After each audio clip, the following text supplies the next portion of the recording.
What if I told you that without bombs, without armies, and without a single border being crossed, a country can be slowly weakened by one quiet decision made in global boardrooms far beyond its own shores?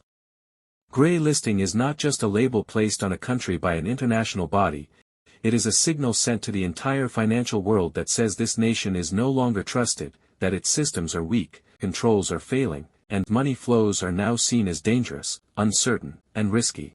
When a country is grey listed, the damage does not happen in one loud moment, but in a slow invisible collapse, where banks begin to hesitate, international transfers take longer, foreign investors quietly pull back, projects stall, and opportunities begin to disappear one by one. The effects move quickly from government offices into everyday homes, where shop owners wait weeks for payments that once arrived in days, small businesses struggle to import supplies because banks demand extra checks and higher fees, farmers pay more for tools and fuel, and workers feel their money losing value before the month is over.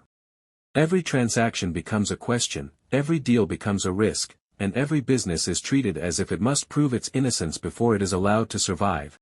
Because once trust is lost, even honest people are forced to carry the burden of a system that failed far above them.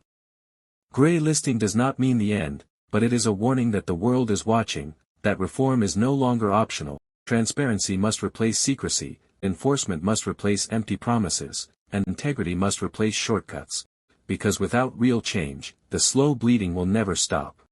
And yet, this moment is also a chance, because a country that chooses to rebuild trust through strong laws, honest leadership, real accountability, and visible action can rise again, restore confidence, and can reopen the doors that once closed in silence. Because in the global economy, trust is not a feeling, it is a currency, and once it is broken, everything becomes expensive, difficult, and fragile. But once it is restored, growth, stability, and opportunity can return. If this made you see grey listing differently, comment, "Trust is currency." Share this with someone who needs to understand what is happening behind the scenes.